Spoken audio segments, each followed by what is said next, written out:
All right. Going to get this posted up here on social media, and then we will get going and looking at the forecast. So, good evening to anybody tuning in. Matthew Fab here with Western Washington weather. And right now we have we've got the satellite imagery up, and we're just going to let that run here. We're going to let that run here for a few minutes as I get this posted and as we get some people hopping on here. So, again, welcome everybody. Take a look at that satellite imagery for a couple of minutes here while I get everything posted up real quick.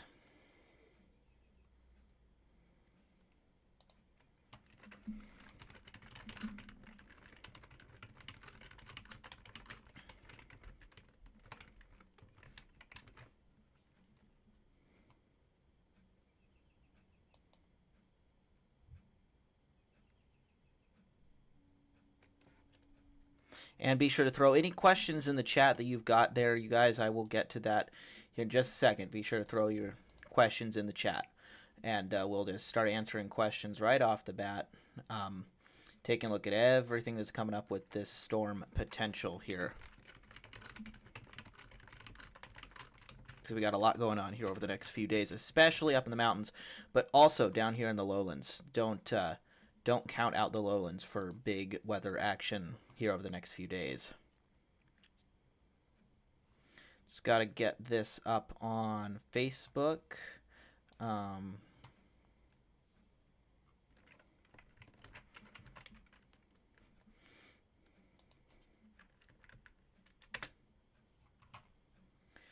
then we'll get going.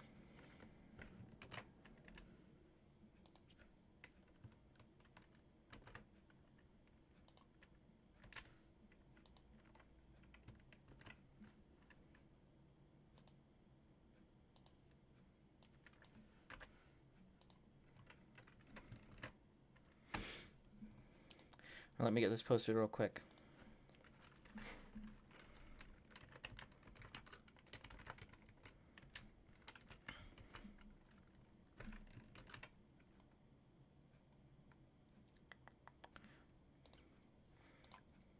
All right, everybody. Thank you for joining. Let me get the chat loaded in here.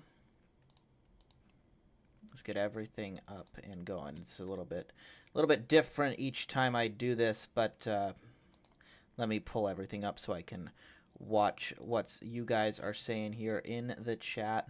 Let me pull that up here. All right, there we go. We got everything pulled up. Go ahead and throw some stuff in the chat, you guys, if you would like to do that. Welcome to the stream. We're going to be talking about a bunch of different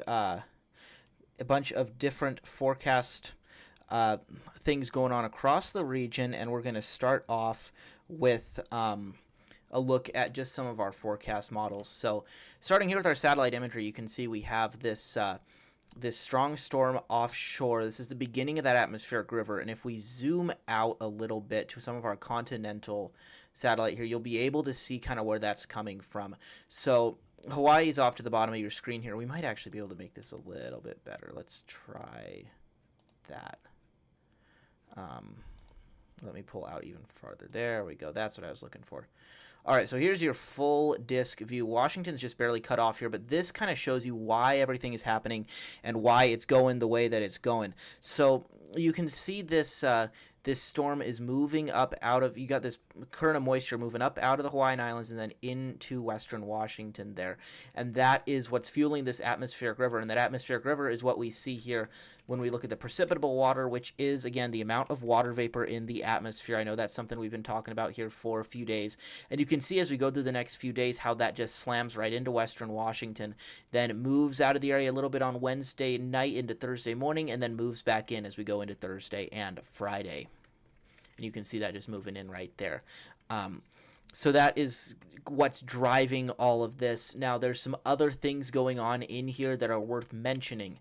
The first of those is the wind potential. Now, let's zoom out a little bit here so we can kind of take a look at what I'm talking about here. So if we go to the European model, and we take a look at sea level pressure, this is what we want to see for our wind potential. This is something that's been increasing sizably over the past few days. It was trending to be not as strong, and it has trended stronger recently. And you can see how the low pressure develops here as we go into tomorrow night and then moves inland as we go into the evening hours. You see how there's kind of nothing out here as we go through the morning time, but then that develops rapidly and moves into British Columbia, producing that strong pressure gradient tomorrow night, so Wednesday night there. So that is pretty interesting to see. So you can see that difference in pressure between the Canadian border and Portland or Seattle and Portland. You're looking at about an 8 millibar pressure gradient. That is that's not anything to sneeze at. It's not a significant gradient by any means or anything like that, but it is significant. You'll notice it. You'll notice those winds for sure, because the winds, as I said, the winds just keep increasing, and that is something that we have to that's something we've got to watch closely. So we can take a look at how this looks on a couple of other forecast models. Here's the high resolution rapid refresh model. And this one kind of went a little bit crazy this afternoon in its run. But you see that storm move in, and you see it kind of go in right there to British Columbia. It's a little bit out of the frame here because this is only a lower 48 model.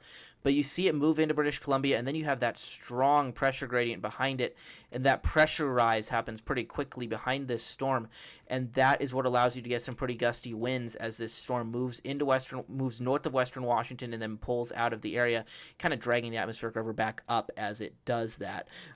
So you can kind of see that happen right here. You see that storm move to our north, then across. And in terms of winds, there's a little bit of uncertainty, but I want to start with the Weather Service. For some reason, it's not showing up on this map, but if you click, it pops up. So there's a wind advisory in effect for basically the entirety of the western Washington lowlands.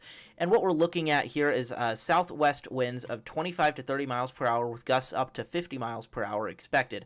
Winds in areas from Everett northward will switch to northwesterlies at 25 to 30 miles an hour with gusts up to 50 miles an hour between 8 p.m. and 11 p.m. Wednesday. And this is in effect from 8 p.m. Wednesday to 6 a.m. Thursday, so that's a pretty long duration there. And then you note that the shift from southwest winds to northwest winds will occur in areas from Everett northward between 8 and 11 p.m., and that's due to a westerly surge off the Strait of Juan de Fuca. And then we do also have high wind warnings in effect for a lot of eastern Washington. So if we go and click over in Spokane there, you can see there's a high wind warning in effect in Spokane, and you're looking at in fact, we're going to pull up a different page because this one's going a little bit slow. So let's pull this over here. If we take a look here at the Spokane National Weather Service, look at some of these gusts that are possible. They're warning for 60 to 70 mile per hour wind gusts over there in Spokane. And that is pretty crazy to see because that doesn't happen too often. I mean, it gets windy out there, but the warning for 60 to 70 mile per hour gusts is pretty significant. And we'll look at those forecasts as well. You see that high wind warning in effect for a large portion of eastern Washington. If we go down to the Pendleton office, you can see they're talking about those strong winds, gusts up to 65 miles per hour.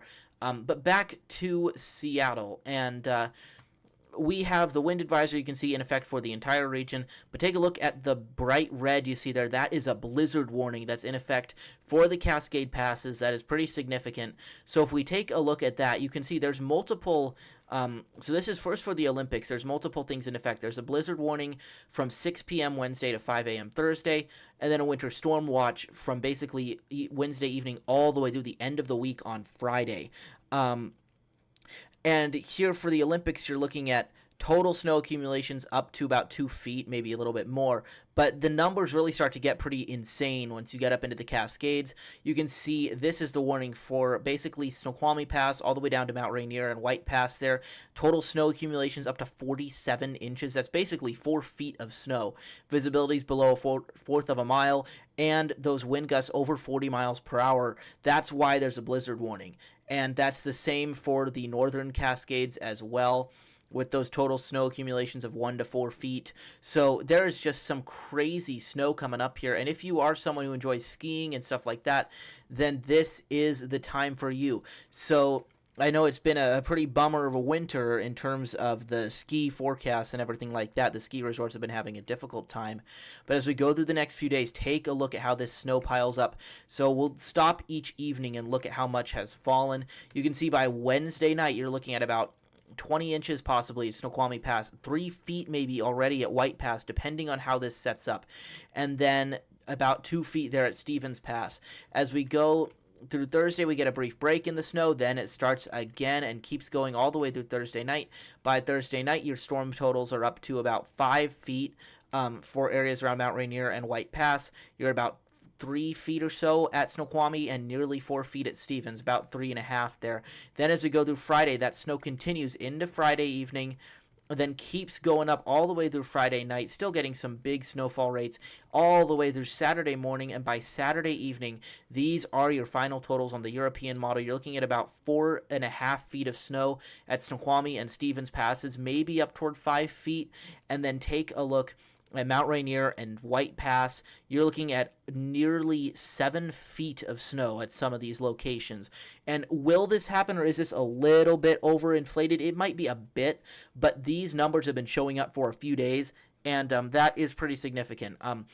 That's obviously nothing to sneeze at, but just some incredible numbers, really. And the amount of travel impacts this is going to cause is significant as well.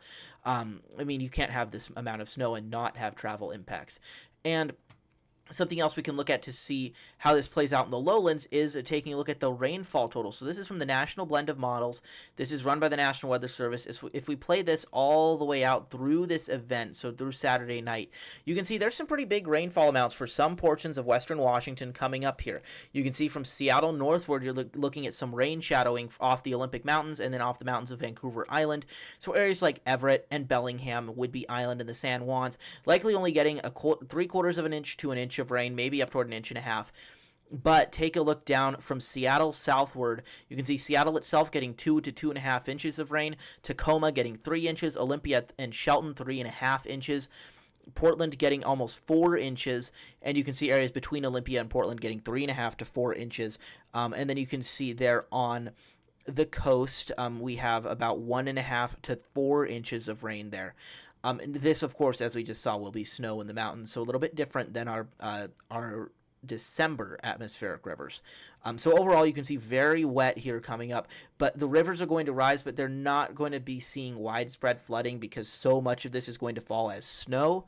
So that is an important note. Let me check in on the chat and see what's going on. You're welcome, Sparky1. Glad to have you in the chat. Mark H says, good evening. Thanks for the live stream, of course, as always. Will the winds linger into Thursday? Our neighbors are going to take their boat from the Foss Waterway down to Olympia Thursday. Well, we can take a look at some of the timing of these winds, and we can kind of do it. We'll do it live here. Let me pull in the... I don't really want to use the high-resolution rapid refresh model because it went kind of crazy, and I don't think that is what's going to happen. So I'll take a look at the NAM model. We will zoom in here to Washington, and Mark, we will take a look at that wind forecast. So as we go through tomorrow, as we go through Wednesday, basically there, by Wednesday afternoon, those winds are starting to gust 35 to 40 miles an hour across western Washington. You can see by 5 p.m. there, you may be starting to get some of those gusts up into the 50s, and that may continue all the way until Wednesday night there. Then you see the frontal boundary push through right there and move out of the area, and then you see the westerly winds start down the Strait of Juan de Fuca. The NAM model does not have that as strong, but we can see how that may change a little bit. And then as we go into Thursday morning, you see the winds have diminished. They remain gusting 25 to 35 miles per hour as we go into Thursday, but nothing more than that. Maybe some gusts up toward 35 is the highest. So basically, Mark, Thursday should be okay in terms of wind, as long as it's not like 2 in the morning. So 25 to 35 miles per hour, nothing too significant in terms of what we get in western Washington. But Wednesday night is when those main winds are. Hey, Puget Sound Storm Watch in the house. Thank you for joining, my friend. Got caught up in the storm chases out east. Yeah, there's some pretty big thunderstorms going on out there, out in Illinois and Indiana right now. 964 RS America says, what is the rain and wind forecast for Friday Harbor for this storm? So taking a look at Friday Harbor, let me pull that up. Here is the National Blend of Models. Friday Harbor's right here. You can see only about 3/4 of an inch of rain because of kind of the double rain shadowing off the Olympic Mountains and Vancouver Island. So San Juan Island's not getting much rain with this system relative to the rest of the region, which will be picking up massive amounts of rain and mountain snow. However, with the wind, it's a bit of a different issue there for Friday Harbor. And you can see if we look at the high resolution, or this is the National Blend, or NAM model here, sorry, the NAM model. You can see gusts of 55 to 60 miles per hour for Friday Harbor there on the NAM model. If we pull up the European model, you can see the same thing, gusts of 50 to 55 miles per hour with that strong westerly surge moving in. So for Friday Harbor, not a significant rain event at all, but a pretty strong wind event, especially because we haven't had many strong winds this winter, especially not in the last few months. I guess it technically isn't winter now, it's meteorological spring, but for many people, right at the end of winter, kind of seems like we're turning to spring, but this storm will kind of blast us right back into winter. Yeah, Mark says, still a bit gusty, but manageable. Thanks for sharing, of course. No problem. So here's the European model wind gust forecast, and you can see it's a bit lower resolution, so it looks a bit more blotchy, but you can see those gusts of 40 to 45 miles per hour along the I-5 corridor from Everett northward, and then take a look from Everett southward towards Seattle, Tacoma, Bremerton, Shelton, looking at gusts of 45 to 50 plus miles per hour. You can see 53 miles an hour in Seattle there on the latest run of the European model. Same thing, 50 to 55 on the coast. Excuse me, this is a pretty significant signature there for Seattle because, and I'll zoom in a little bit here on the, all the way to Seattle. In fact, we can do that. Let's pull that in. So there you go. You can see 50 to 55 miles per hour in Seattle is no joke. I mean, we haven't had winds that strong here in Seattle in quite a while, and not much really this winter. We were really active during the atmospheric rivers and all that back in December and got all that flooding, got a couple more storms after that. But besides that, we have not had much wind. So this would definitely be noticeable. Definitely will cause some power outages and tree damage. And then you can see that what they're talking about in those alerts from the Weather Service about how that wind turns northwesterly up in the northern parts of the region. You can see it right here. With those 55 mile per hour gusts down the strait and Whidbey Island, you can see some stronger winds over the water as well.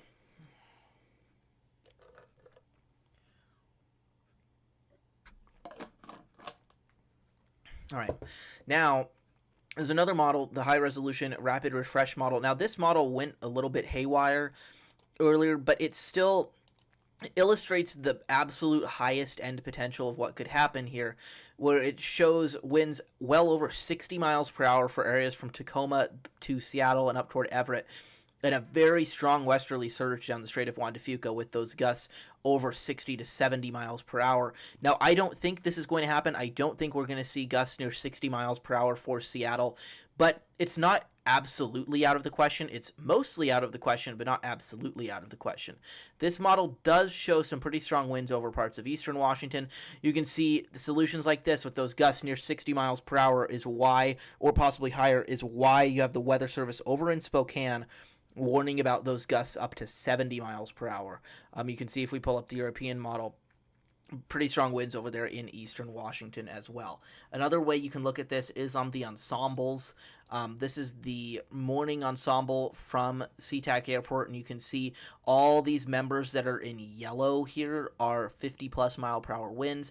If we look over in Spokane, you'll probably be able to see even more agreement on that, and that's why they have the high wind warning up over there. So here at SeaTac, you can see there is good agreement on those 50 plus mile per hour gusts. If we pull up Whidbey Island there, you can see every run has 50 plus, and you have a few runs coming in at 60 to 65 miles per hour, which kind of tells you something about how this storm could go. And if we add Friday Harbor in there, I don't remember what their code is. Sorry, let me pull it up here. So there's Friday Harbor. You can see, again, a very good signature. It's brief in Friday Harbor, but those are a lot of gusts of 55 to 60 miles per hour.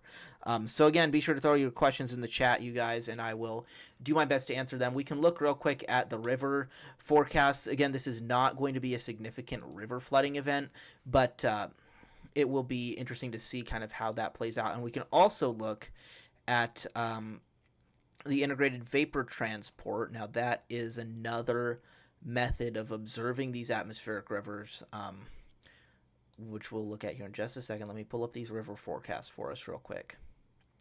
And see, you can see there, you got a couple rivers that may get up into bank full stage, including the White River above Mud Mountain Dam, Cedar River near Renton, and then the Skookumchuck River, Chehalis River, and Newacum River down there in the Chehalis Valley. And then you can see the Skokomish River at Potlatch, of course, flooding as usual. But again, because all of this is falling as snow at the higher elevations, it's not causing flooding. So that's something we have to watch now. After all this rain and snow move in, we have to watch very closely if there's other atmospheric rivers coming after it, because that would mean big flooding potential. So that's something we have to watch for sure. Let me pull up the atmospheric river scale. This is another interesting thing to look at. This kind of shows you how strong some forecast models are thinking this atmospheric river could be. So this is the GFS model, and you can see it shows the Pacific Northwest getting a Category 3 atmospheric river, with a couple places pegging up to a Category 4 atmospheric river. So that's significant. If we take a look at the European model, it's likely going to show that a little bit further south, but you can see there, European model showing Category 4 atmospheric river for the Washington coast. That is pretty significant. We can look at a couple of different metrics for this here. If we come down to this part of this site, and we go up to a location here, say on the Washington coast, and we pick the European model, and you see right here, this is our incoming atmospheric river these next couple days. You see that first pulse on Wednesday, second pulse on Thursday. European model has another warmer atmospheric river that would likely be much more impactful coming in next week. So that's something we have to watch very closely, because if that plays out and it is a warmer atmospheric river, then we'll have some major problems to deal with in terms of melting all the snow we just got. So that's something you got to watch closely. And then you also have an ensemble on here that you can basically see the agreement. You have most models agreeing here on a Category 3 atmospheric river as we go through the next couple of days here, and then maybe that Category 4 atmospheric river as we go into next week. So that is something to watch very closely, and I will obviously be doing more videos on that as we continue to talk about that in the days ahead. Here, this is what I was going to look at. Atmospheric rivers can also be shown by integrated vapor transport. I was just talking about this in class at UW with Cliff Mass. And this is an interesting way of describing atmospheric rivers. You're basically showing how much vapor is being moved through the atmosphere, but this is relating it to winds as well. This is easier to use for the Pacific Northwest because you see how much moisture is flowing toward you. And you see, look at, as we go through Wednesday evening, look at that plume of moisture slamming into western Washington. Then you see that low pressure center that we're talking about that could make the winds move over the top of it there and kind of push it. It gets pushed down a little bit with the front into Oregon, but then it keeps moving back into western Washington as we go through Thursday evening. That moisture continues off into Friday there, and finally diminishes as we go into Friday night. Not over Oregon yet, but then you can see by the time we get to midday Saturday, it's well south. It has almost completely dissipated. Then we have this ridge that builds for a couple days, but then take a look as we get to the end of this run here at all this moisture coming back up toward western Washington and British Columbia as we go into next Monday. This is a bit of a concerning thing to see, and we can go and look at our extended run. Let's do that right here, and we can see how this plays out. So as we go through Monday into Monday night into Tuesday, you see another atmospheric river slamming into western Washington. That one is not getting pinched off by the ridge and moving in from the west, so it would be much warmer straight from the Hawaiian Islands. And you can see that just slams into the region Monday, Tuesday, and still Wednesday there all the way into Thursday of next week before moving out of the area. That is not what you want to see. And then the pattern allows for similar stuff to just keep going, but that is way off into the extended. But you can see the European model has been kind of insistent on this second stronger atmospheric river as the first one moves out. And we can see that here if we look at, we'll take a look at somewhere like Quileute on the Washington coast and look at the amount of rain they are expected to see. We'll get 24-hour precipitation, and we will go look at the 12Z European model run. And you can see this atmospheric river is small potatoes compared to the one that's coming up next, depending on if you believe the European model. And so that's something we have to watch very closely. And why I say we have to watch it closely is because there's not a lot of certainty on if that is going to be the case. This is the GFS model, and you can see it's showing this current atmospheric river, and then you see a lot of disagreement on if there's going to even be another atmospheric river. So the GFS model, not sold on this. We can look at the European Artificial Intelligence model, also a very good, actually the best model that we have available to us. And you can see this is kind of an interesting thing to see as well. Artificial intelligence model not showing that next atmospheric river. It's showing the one we have right now, but it's not showing the next one, though the deterministic model is. And it's similarly, if you take a look at the 24-hour precipitation on the GFS AI model, the AI model's not sold on that second atmospheric river like the European model is sold on it. So that is that's an interesting situation, and we kind of have to see how that plays out, because if the European model keeps trending on something, usually that means it's going to happen, but sometimes it's wrong. So we just got to watch, see how these trends play out. We actually can look at the trend. This is the trend. You can see how the European model has been pretty insistent on this second atmospheric river. Here's the first one. Was looking stronger for a little bit, got a bit weaker, stronger again here. This is for Quileute. So this is way up on the northwest Washington coast. If we wanted maybe a slightly better representation, we could go look at Astoria. So let's pull in Astoria there. You can see less confidence for that second atmospheric river the farther south you go. If we pick a happy middle, there would be Hoquiam. And there you can see this first atmospheric river, and then that trend of that second atmospheric river. You can see sometimes it gets stronger in some of these runs, then gets weaker, then gets stronger again. So again, a lot of uncertainty out there in terms of if we're going to get another atmospheric river and how bad that could be. So it's generally the consensus here is that if there is another atmospheric river, it's going to be warmer. And you can kind of see that the temperatures get well into the 50s here in Hoquiam with that second atmospheric river potential. So we just got to watch it all very closely. I'll be talking about that, of course, in the next few videos. But here in the next few days, we're mainly going to be focusing on the winter storm conditions. So let me take a look at the traffic map, and we can look at the passes right now, kind of see how things are going. Let me pull up the mountain pass reports. I'm not absolutely positive where that is, but this website was redesigned a little bit ago, and I still don't completely know it. So here's this. Here we go. Mountain pass reports, you guys. There it is. So now let's take a look at our passes. So this, you can kind of see what it's looking like at all of them right now. Blewett Pass, mostly dry.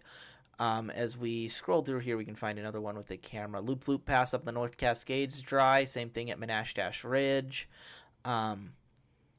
Sadis Pass is dry. Sherman Pass is dry. You can see it is snowing at Snoqualmie Pass, but it is not sticking right now. And then you can see Stevens. It is partly cloudy. There's some compact snow and ice potentially, and it has snowed quite a bit there at Stevens Pass, but it is not snowing currently. In that last break before all that snow starts to move in, and then you can see White Pass. It looks like it may be snowing there right now, but again, not covering the roadway. White Pass is a pretty significant one. If we take a look at the extended forecast tool here on the Department of Transportation website, look at some of these these crazy values of snow. You can see tonight 4 to 8 inches, or tonight 13 to 19 inches possible, 23 to 29 inches on Wednesday, 17 to 23 on Wednesday night. 13 to 19 on Thursday, 17 to 23 on Thursday night, and then 14 to 20 on Friday. I mean, these are just ridiculous amounts of snow. I don't recall seeing snow amounts like this in a long time here in the Northwest. And there's a reason why they're advertising up to 4 feet of snow in these winter storm warnings and blizzard warnings, but it may be even more than that. So we can actually pull up the snow totals here at White Pass. Let's do that. So let me find White Pass. Go all the way down here. All right, there's White Pass, and look at these 24-hour snowfall totals. I mean, these are going to be a little bit inflated because they're a 10-to-1 snowfall ratio. However, you're still looking at, I would say there's a very decent chance you could get 2 feet of snow in 24 hours at White Pass, and it may happen multiple times. You may get 2 feet, have a bit of a break as it's showing here into Thursday night, and then another 2 feet going into Friday and Saturday. So just incredible snowfall at White Pass. And something that's going to play into this quite a bit is the temperature. So this is something I've been pointing out in the morning videos a bit, and I'm going to point it out here as well. You can see that we have these temperatures in the upper 40s as we go, or in the upper 30s, low 40s as we go into tonight across western Washington. As we go into Wednesday morning, we are in, again, the upper 30s to low 40s. The mountains are in the upper 20s, and that is going to be allowing for snow as that atmospheric river begins. As we move off into midday Wednesday, we start to warm up a bit, and you can see that by Wednesday night, ahead of that cold front moving in, we are up all the way into the mid-30s, maybe even near 40 at Snoqualmie Pass, 36 at Stevens Pass. Some of the higher elevations still getting snow. Even White Pass, where all that snow is forecast to fall, is at 34 degrees. We're up into the upper 40s to low 50s in western Washington's lowlands at this time. But then that cold front moves through overnight, and those temperatures plummet back down below freezing by Thursday morning. The lowlands back down into the low to mid-40s. And then you can see by Thursday midday, you're way down into the mid-20s in the mountains, and that snow has begun again. And that continues to be the case all the way through Thursday night into Friday. There you can see Friday, atmospheric river and temperatures in the mid-30s. Doesn't happen too often that we have mid to upper 30s during an atmospheric river. Maybe some higher hills get a brief rain-snow mix, but overall it looks like just a pretty cold rain. Tons of mountain snow. And that's kind of how it continues through Friday evening. You can see still below freezing in the passes. And then we get a little bit of reinforcing cold air as that atmospheric river pushes south as we go into Saturday morning. So overall, pretty significant there. But then look, as we go off into the extended with that potentially warmer atmospheric river, the temperatures climb way up there toward the end of the run. You can see way up into the mid 30s, low 40s in the mountains, and up into the low 50s in the lowlands. So again, there's some potentially damaging stuff lurking at the end of the run, but we have to watch and see how that plays out.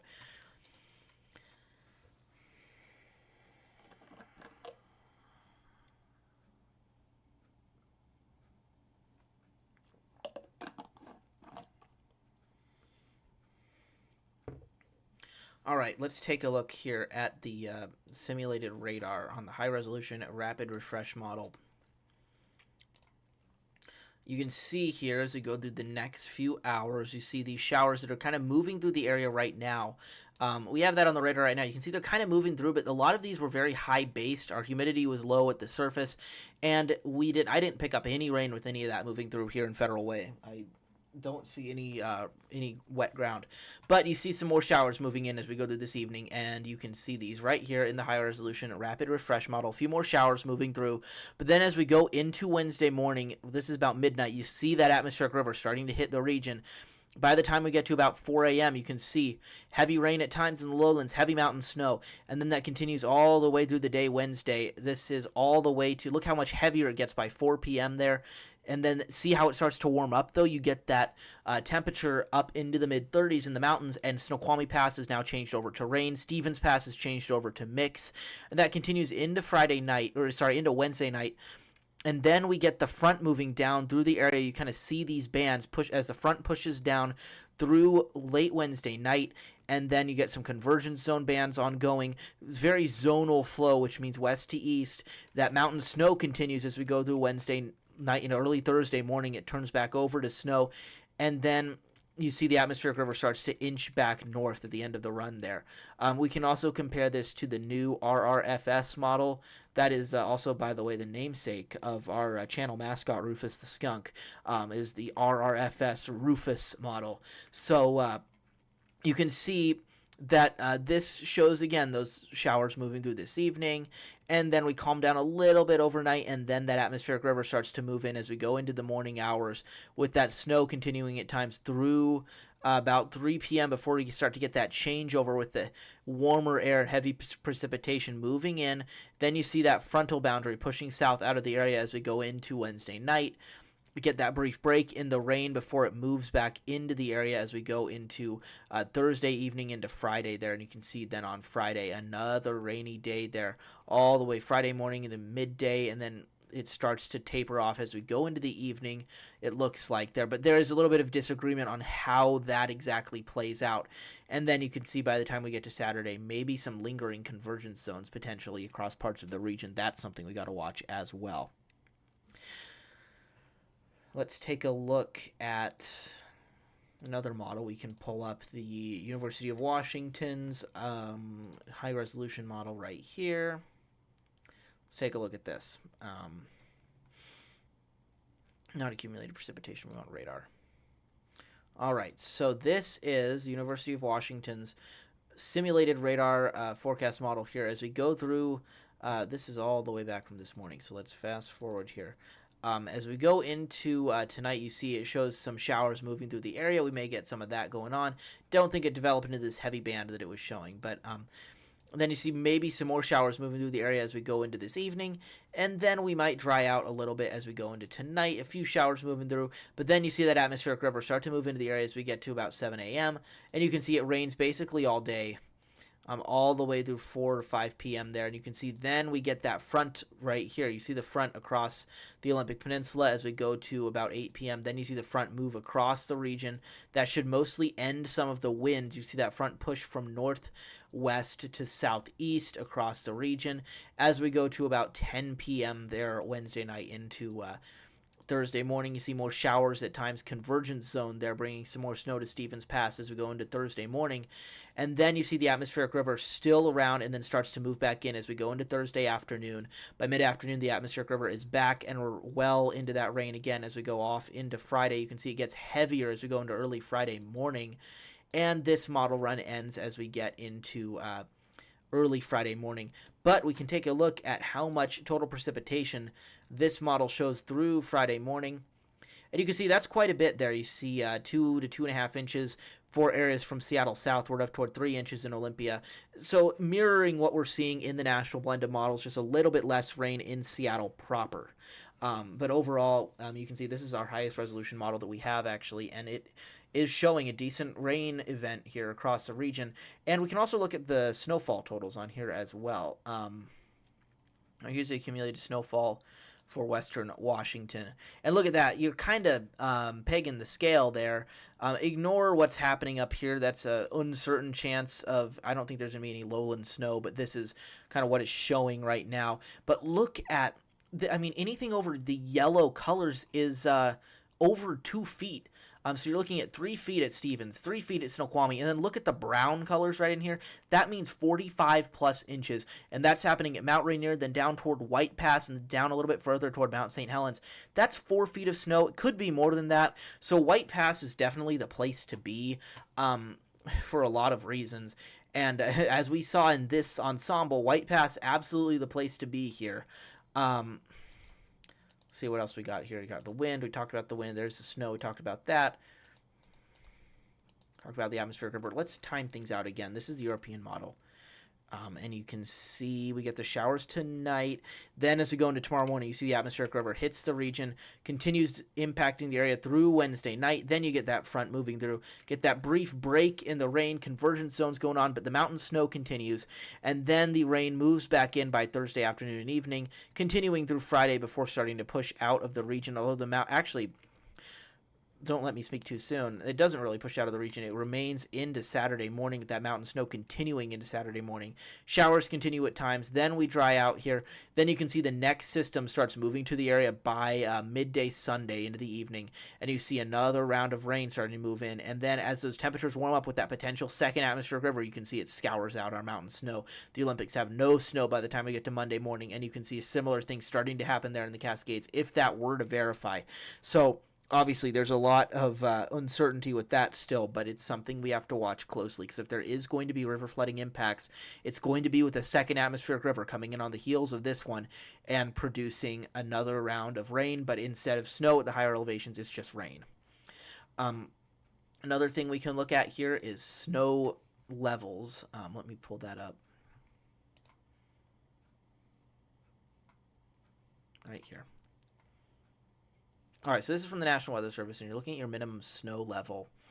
It's not going to be warm out there. So this is Tuesday to Wednesday. You see the minimum snow levels are about 1,700 feet across the Cascades. See about 1,800 feet going into Thursday, staying at about 1,800 to 2,000 feet as you go into Friday. Dropping even further as we go in toward Friday night into Saturday. As the atmospheric river pushed south by cold air, those snow levels drop to 600 to 900 feet. So there may be some higher hills that do get some snow. That's possible. Then you see the same thing, we remain cold as we go into Saturday and Sunday, but then warm up dramatically as we go into Sunday and Monday. And then by Tuesday, you can see this is where that uncertainty about that second atmospheric river is coming in, because look at that, your snow level by Tuesday evening is way up to 6,000 to 8,000 feet across the region, and that is very concerning. That's not something we want to have happen. So you see that big swing in the snow levels potentially with these multiple atmospheric rivers moving through the area.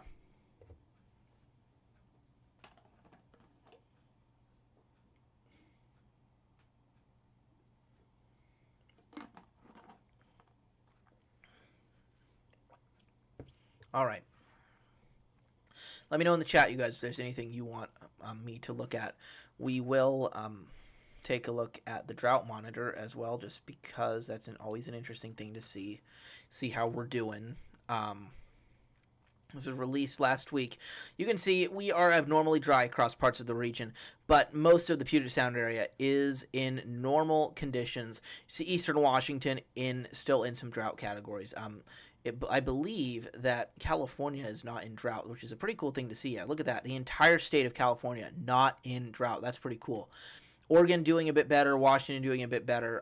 A lot better than we were doing earlier in the season, so that's good to see. Although we're not doing great on our snowpack, which we can look at right here. Obviously, this will be a map that changes dramatically. I don't think it's this one. My apologies. I hit the wrong link. Here we go. This is what we want to see. And right now, obviously, we're not doing good on our snowpack. In fact, I would say it's quite dismal. Let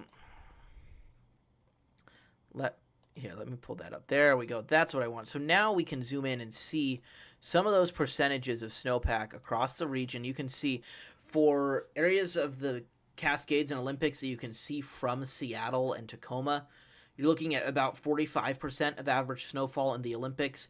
And in the central and southern Cascades, you're looking at dismal amounts of 20 to 40%. You can see the North Cascades are doing a bit better there, about 80 to 90% there, near 100% of normal for the Methow Valley there. But you can see you're still not doing very good in Northeast Washington. The Upper Columbia in terms of snowpack is doing the best, but that does not have a huge impact on Washington because a lot of that does get stopped by Canadian reservoirs, rightfully so. And then you can see down here in Southwest Washington, not very good, again, in about 35 to 45% of snowpack. But look at Oregon. Look at the Oregon Cascades. You have a few areas around Medford that have 0% of their average snowpack. Most of the Oregon Cascades have 10 to 20%, maybe a couple up toward 30%. So not a good situation, because then when you look at these snow totals, Mount Hood picking up on some snow, but not much for the Oregon Cascades, maybe a foot or two, but that can be gone very quickly. So this is not a good situation for the Oregon Cascades. Washington is going to get very lucky with getting all this snow, but we'll see how much it comes back to haunt us if we have a second atmospheric river. If we don't, this will be purely beneficial. If we do have a second atmospheric river, this could end up being quite dangerous, and it's something we have to watch closely. So yeah, that's the kind of the snow situation. Not great. One other thing I can point out too is that there's some differences in the precipitation between the European model and the NBM model. As we go through all the way out, let's go all the way out to, there you go, Sunday night. You can see the European model showing about 1.5 inches of rain in Seattle. The National Blended model showing 2 to 2.5. So about an inch disagreement there. Over parts of Seattle, but you can see the European model does show areas basically from Kent southward getting over 2 inches of rain by the end of this week. Again, that's a pretty significant amount for March. This would be much less significant if it was December. I mean, it would still be an interesting event for sure, but you'd have a higher chance of getting a lot more snow, and this rain is just kind of typical for December. But one thing that I do want to note here on the European model is look at how much rain it gives to Portland. You're looking at 5 to 6.5 inches of rain in Portland versus the National Blended models giving Portland 3.9 to 4.5 inches. So that's a big difference than 6.5 right there. So that's pretty crazy. And it's something we have to watch just to kind of see how that atmospheric river sets up and what areas do end up getting the heaviest precipitation. That is something to watch for sure. So again, throw your questions in the chat, you guys. I'd love to answer them. I will be sure the chat. Yeah, the chat is updated there, so be sure to throw your questions in. I will do everything I can to answer them and everything.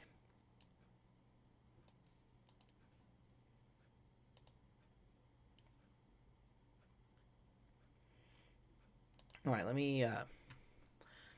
We have been getting some snow up in Vancouver as well. I go check out some of the Twitter sites up there for BC. So yeah, that's the forecast on the European model. We can actually do side by side here with the national blended models, and this kind of shows you some of the differences. It's subtle, but it is. It's there. You can see that difference. So that is through 5 a.m. Sunday. You see a little bit more rain there in areas mainly from Seattle southward. You see the differences. Like in Olympia, for example, 2.4 inches on the European, 3.4 on the national blended model. So that is a pretty big difference. That's a sizable difference there. And that can have impacts. I mean, there's a pretty big difference between getting a whole inch less of rain. But you do see the thing here that regardless of what you look at in terms of the forecast, the southern Cascades are highlighted for getting by far the most precipitation, which of course will be snow. And that's why you're looking at some of those incredible snowfall amounts at places like White Pass and Paradise, where you're looking at 5 to 7 feet of snow. So that's what is causing that impact, and it's really because of the angle the atmospheric river moves in at that's allowing that to happen. So yeah, that's why you're getting the higher totals basically from Snoqualmie Pass southward down toward Mount Hood. That's what you're looking at White Pass right now. See, Jason asks, is there any chance we can remove our precipitation deficit this year? Oh, absolutely. I think we can. Let's take a look at kind of where we are with that. So here's a climate plot. We can look at the water year chart. Oh, they're no longer generated. Well, that's sad. Okay, so here's our calendar. Yeah, so you can see right now we're at 8.38 inches for SeaTac Airport. Normal would be just over 10, about 10 and a half. So I'm not really sure why it shows. Oh, so snow we're at 0, and we're at 8.3 for precipitation. Yeah, we could definitely make this up. In fact, if we get 2 or 3 inches of rain this month and this kind of setup coming up here, we could already be over that deficit as we go toward the middle to the end of March. You can see you got to keep it going through April, but then by the time we get to May, it really levels off, and then June, July, August, you don't get much rain. It's mainly by the time you get to the middle to the end of September that rainfall just kind of starts to skyrocket, and we usually end up getting between 15 and 20 inches of rain between September and December. You get barely any rain, sometimes only an inch or so between May and August to mid-September, but right now is a good chance for us to get back into the normal on that precipitation. If we go to 2025, oh, here, let me pull this up. If we go to 2025, we can see how we did. So you can see 2025, we did get a decent amount of rain in March, but we got so little rain in January and February that we stayed below normal all year. But you can see once we got to mid-September, that rainfall did skyrocket, but we unfortunately were never able to recover that precipitation deficit. Our last year where we were a bit above normal, 2024, we were above normal in the spring, but then never were able to get back above normal. 2023, we also did not finish above normal and were never above normal. I believe we were above normal, though, in 2020. Yeah, 2022, we got some big stuff in the right at the end of December, and that was able to tick us back up above normal. But you can see 2022, what helped us out is we did get some big rain in February and March, and then in May and June again, and that helped us stay above normal all summer, all the way into the fall, and then we were able to recover that as we went into the end of the year. 2021 was a very above normal year. You can see we got big rain in the beginning of 2021, leveled off, barely got anything during that very hot summer with the heat wave, and then as we went into October, November, and December of 2021, we just got absolutely blasted. SeaTac got nearly a foot of rain in November 2021, and we ended the year multiple inches above normal. So our last truly above normal year was 2022, and we have not been above normal since then. And then, of course, currently we are sitting a couple of inches below normal. So yeah, to answer your question, Jason, we can make up that precipitation deficit. It just takes kind of the right things kind of falling in line to make that happen. If we take a look at a couple other places, so if you look at Quileute, you can see they are well below normal there. Obviously, one of the rainiest places in the country. They average about 100 inches of rain per year. They're at 12 inches of rain right now. They should be about 25 to 30, so well below normal. You can actually generate a climate report that shows you. So if we pull up Seattle Tacoma right there, this will show you our precipitation deficit. So since January 1st, our precipitation deficit here at SeaTac 2.41 inches. But we are doing better than last year, where we had 6.06 inches. Right now we have 8.38. If we take a look at somewhere like Quileute for that daily climate data there, you can see Quileute running a massive 16.6 inch precipitation deficit. Not a good situation out there. If you look at somewhere like Bellingham, there should be a precipitation deficit everywhere, basically. But we'll see what Bellingham's is. Bellingham actually at a surplus in precipitation right now at 0.44 inches above normal. So that is very nice to see. Hoquiam, you should have that similar trend on the coast of well below normal precipitation. You can see minus 1.8 there at Hoquiam. So Hoquiam also running a precipitation deficit. And finally, Olympia.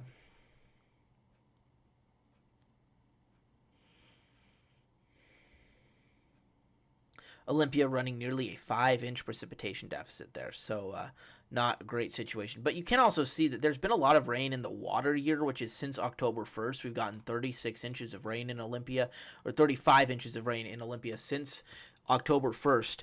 That's pretty interesting, and we're just going to keep adding to that water year total. We just got to really get that, yearly total up, because we're not doing great relative to where we should be. We can look back at Snoqualmie Pass real quick here.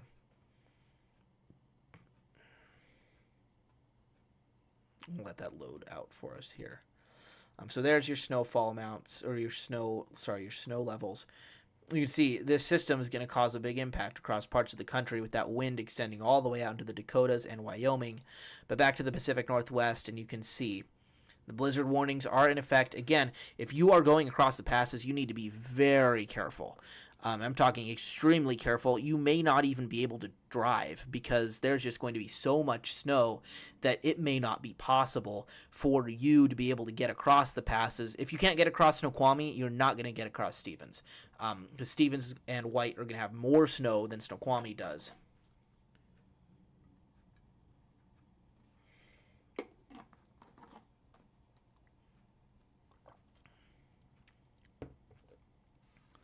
So that's kind of what's going on with the blizzard warnings. Again, not too common that we have blizzard warnings. We've had them a couple times in recent years. We had one at the beginning of 2024, and then we had of course, we had the blizzard warnings up during the bomb cyclone of 2024. I'm not sure if we had them up in December or not, but we have had them recently, so it's pretty interesting to actually see the blizzard warnings. We didn't have blizzard warnings issued here out of the Seattle Weather Service office for, I believe, like 10 years, and then we had them issued in 2023. So pretty interesting to see that.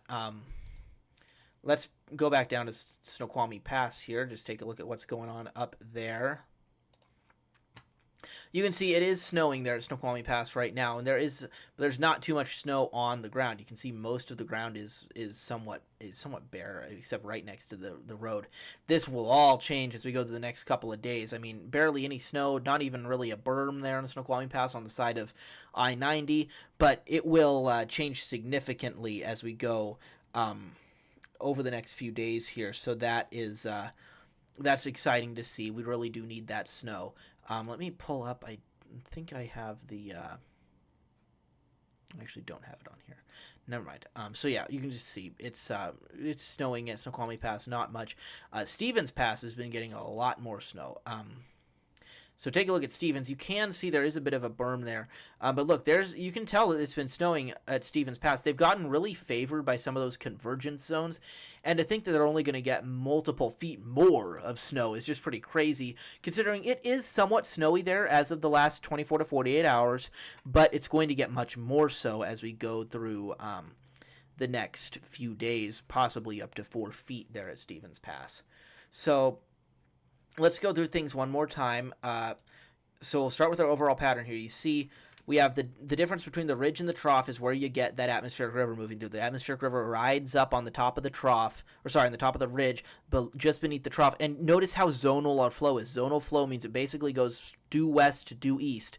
And that is why this atmospheric river is a little bit colder, because it's able to tap into this cold air that's right above it here and move straight into western Washington. You can see that continue as we go off into Friday. Then that ridge starts to change up a little bit. The trough digs down, then the ridge builds in behind it, but we get that precipitation still moving in over that ridge. Then the ridge starts to flatten out a little bit as we go into Monday, and that may bring us a little bit more precipitation. Taking a look at that precipitation type map, you can see we get the rain showers at times, maybe some brief rain snow mix for some places as we go through tonight into tomorrow morning. Then that atmospheric river slams into western Washington, get that brief break with the gusty winds as we go into Wednesday night into Thursday morning. Then the atmospheric river moves back in on Thursday. All this time it's been snowing heavily in the mountains through Thursday night into Friday, and then by Saturday morning that atmospheric river has moved out of the area. Showers linger all the way through Saturday into Saturday night, and then we calm down. In some areas of the mountains still may be receiving snow by Saturday night. And then into Sunday morning, and you can see maybe we get more systems, maybe we get another atmospheric river, and maybe it's one that causes more flooding. It's all up in the air right now. No pun intended, but it is all up in the air. There's the setup for the atmospheric river. You see it move up over that ridge. You see that area of strong water vapor transport and that low pressure center just to the north of the atmospheric river that brings us those strong winds.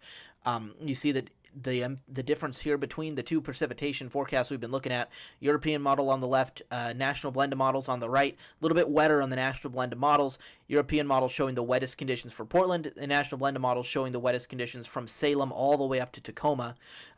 So there's a bit of a difference in where that heaviest rain sets up. Someone's going to end up getting over 3 to 4 inches out of this through this week, and others will get much less. Decent bet for places south of Seattle, 2+ inches. Seattle northward, 3/4 of an inch to 1.5 inches, likely more if you're in the foothills or if you are not in the islands or along the strait. There's the national blended models again. Look at the snowfall forecast here on the European model. I mean, I don't have very many words for this forecast other than that it is just simply crazy. I mean, 4 to 5 feet of snow possible for up and down the Cascades. You're looking at totals up toward 7 feet for parts of the areas near Mount Rainier and stuff like that. So pretty significant. Huge travel impacts, and this will continue over the next few days as well, all the way out into Friday and Saturday most likely. I wouldn't be surprised to see extended closures of the passes depending on how this goes.